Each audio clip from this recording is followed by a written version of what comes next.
ஏசப்பாவுக்கு அன்பானவர்களே, இன்றைக்கு ஏசப்பா உங்களுக்கு என்ன சொல்ல விரும்புகிறார் தெரியுமா?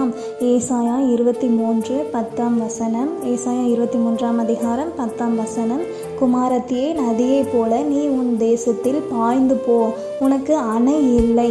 இன்றைக்கு நம்ம மத்தியில் நம்ம கூட இருக்கிற நிறைய ஃப்ரெண்ட்ஸாக இருக்கட்டும், நம்ம கூட பிறந்தவங்களாக இருக்கட்டும், இல்லை நம்மளுக்கு தெரிஞ்சவங்க நிறைய பேர், உங்கள் அப்பா குடிக்கிறாங்கடா, அவங்க அம்மா ஓட்டு வீட்டில் தாண்டா இருந்தாங்க, உங்கள் அப்பா கூலி தொழில் தாண்டா செஞ்சாங்க, உங்கள் அப்பா சைக்கிளில் தாண்டா போவாங்க, நீ எதுக்குடா பைக்கெலாம் வாங்கணும்னு நினைக்கிற, நீ எதுக்குடா சொந்த வீடுலாம் வாங்கணும்னு நினைக்கிற, உனக்கெலாம் சொந்த வீடு தகுதியா, உனக்கெலாம் சொந்த வீடுலாம் தகுதி இல்லை, நீயும் சைக்கிளில் தான் போகணும், நீனும் வாடகை வீட்டில் தான் இருக்கணும், நீ அதெல்லாம் நினச்சி பார்க்கக்கூடாது, நீ ஒரு கூலி தொழிலாளியாக தான் போகணும், நீ என்ன ஐபிஎஸ் ஆகணும்னு நினைக்கிற, நீ என்ன ஐஏஎஸ் ஆகணும்னு நினைக்கிற, நீ என்ன இன்ஜினியர் ஆகணும், கலெக்டர் ஆகணும்னு கனவு கண்டுட்டு இருக்க, அதெல்லாம் உனக்கு லாய்க்கு இல்லைடா, நீ ஒரு குடிகாரனோட மகன், நீ ஒரு குடிகாரனோட மகன், உனக்கு இதுதான் லாய்க்கு, நீ சைக்கிளில் தான் போகணும், நீ தினமும் கூலி தொழிலாளியாக தினமும் இவ்வளோ சம்பளம் வாங்குறது தான் உன்னோட தகுதி, நீ அவ்வளோதான் இருக்கணும் அப்படின்னு சொல்லி உன்னை சுற்றி இருக்கிறவங்க சொல்கிறாங்களா?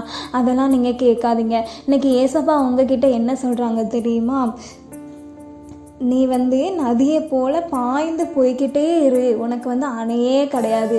அப்படின்னா நீ சைக்கிளில் தான் போகணுன்னு இல்லை, நீ பைக்கு வாங்கலாம், நீ கார் வாங்கலாம், அந்த மாதிரி உனக்கு எல்லையெல்லாம் ஆசீர்வாதத்தை வச்சுருக்கிறேன்.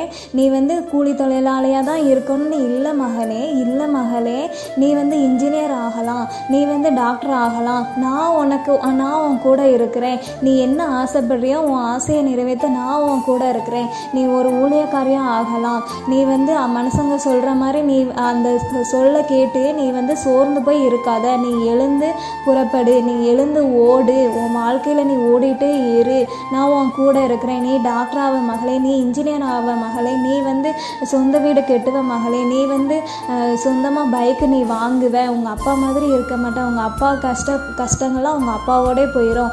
உனக்கு கர்த்தர் எல்லாவற்றையும் கொடுத்து எல்லையில்லா அணையே இல்லாத மாதிரி நதி எப்படி பாய்ந்து போய்கிட்டே இருக்குதோ, அதே போல் உங்களுடைய ஆசீர்வாதத்தை இவ்வளோதான் இதுதான் அப்படின்னு சொல்லி கணிக்க முடியாத அளவுக்கு உங்களுக்கு கர்த்தர் என்ன செய்தார்? எல்லையில்லா ஆசீர்வாதத்தை நதியை போல் பாய்ந்து ஓடிக்கிட்டே இருக்கிற மாதிரி உங்களுக்கு மேலும் மேலும் ஆசீர்வாதத்தை கொடுக்கணும்னு ஏசப்பா விரும்புகிறாங்க.